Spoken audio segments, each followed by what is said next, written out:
Hello guys, welcome to my vlog. So ngayon po guys, pag-usapan natin yung mga kawatan diyan sa train. Diyan po sa train sa Europe.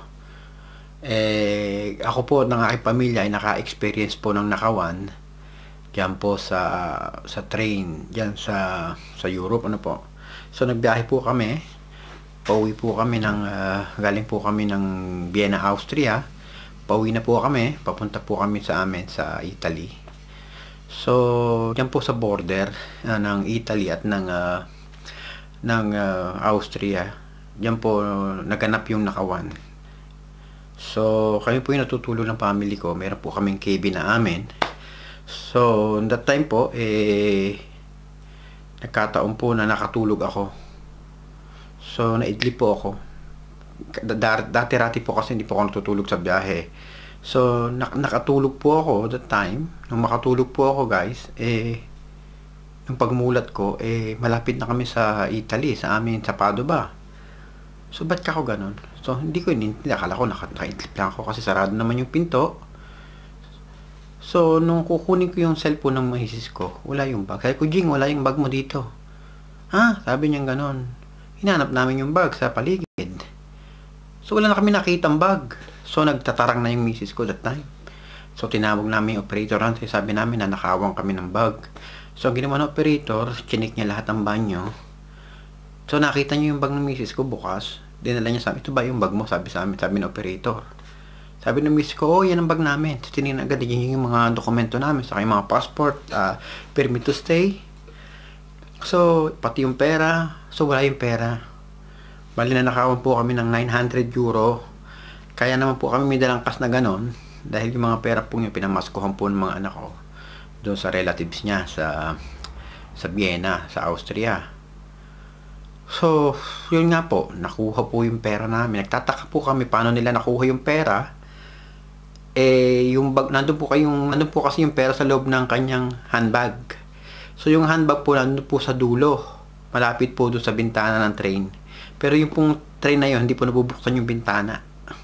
Sarado po yun. So, bago po siya makapasok doon sa cabin namin, bubuksan niya yung pinto. At dadaan siya sa amin. Kasi yung upuan pong yun, amin pong pinagtag-op para po maging kama. Si Luis, yung anak ko, ako, si Jingjing, yung mga bata sa dulo. At yung bag nasa dulo din sa taas. So, nakatulog talaga kami lahat. Hindi na kami alam kung ba't kami nakatulog, walang nakaramdam na pumasok pala yung taong yun. O di kaya, nisprayan kami ng pampatulog o pampakalma kung ano mang ginawa nila. Hindi namin alam. O maaring may secret door doon, nabubuksan nila para makuha nila yung mga gamit ng mga pasahero. So, hindi ko po alam kung paano ginawa nila dahil kahit po ako, hindi po ako tutulog sa biyahe, ako po yung nakatulog. Maaring mga professional mga mga kawatan na to,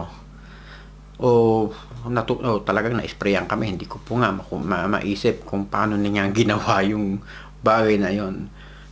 Isipin, dadaan siya doon tutungtong siya doon sa hinihiga namin para makuha niya yung bag. O kung may panungkit man siya, hindi natin alam kung ano.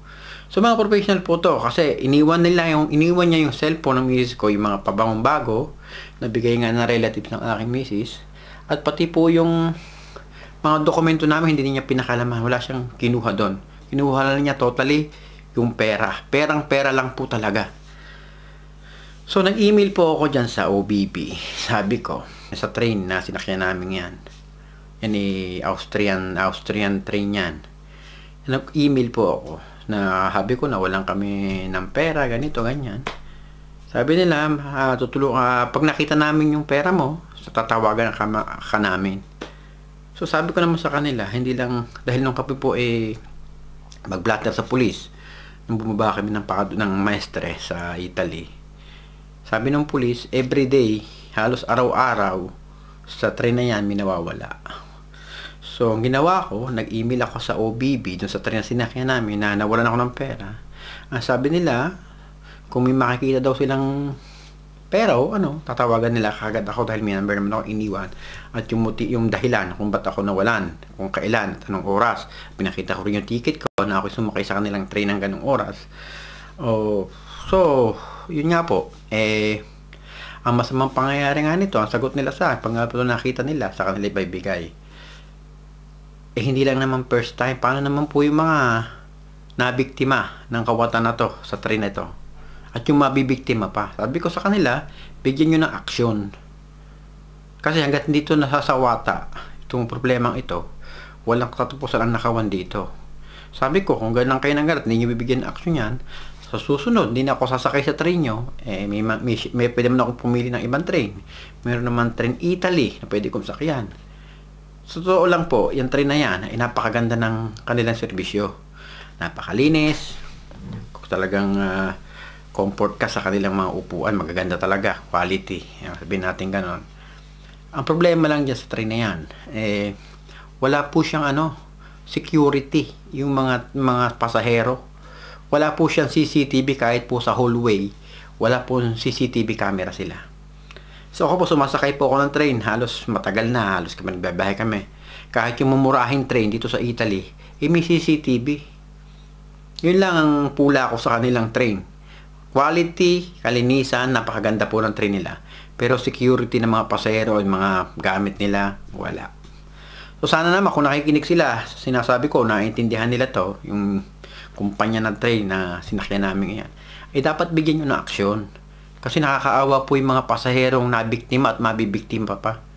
Tulad ko, may mga bata po ang kasama. Buti na lang, nung that time na nawala yung pera ng misis ko, yung anak ko si Luis, may perang 70 euro doon sa kanyang wallet na hindi naman nakuha nga ng magnanakaw din ito. Kasi nakauwi po kami. Kasi po yung amin po sinakyan hindi po direct. So, siguro mga 30 minutes pa bago makarating sa amin.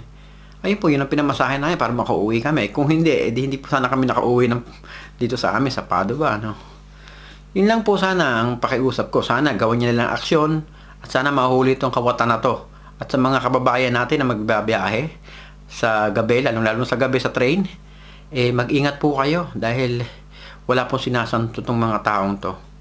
Yun lang po, sana po nakatulong sa inyo itong aking video na to at mababalaan ko po ang mga kababayan nating Pilipino, kahit na rin po yung mga foreigner na magbabiyahe, mag-ingat po, ingatan po ninyo yung mga documents at mga mga pera ninyo. Kung maaari po, ilagay na ninyo sa inyong bulsa. Huwag po kayo mag-iiwan ng pera sa inyong mga handbag o sa mga basta maganda po nakadikit sa katawan nyo yung mga documents nyo at mga pera nyo kasi talagang mga professional na magnanakaw to. Ayun lang, pag gusto ka nila talagang nakawan, nanakawan ka nila. Wala kang magagawa. Ayun nga po, nung umuwi kami ng misis ko dito sa Dubai, 3 araw kami, hindi nakakausap dahil nga talagang iniisip na malaking pera din na wala sa amin, 900 euro, di ba? Ganun talaga ang buhay. Minsan, ganun. So, yun lang po, kung talagang sa'yo, ganun talaga, nabibiktima, merong hindi. Sana naman huwag na mangyari sa iba.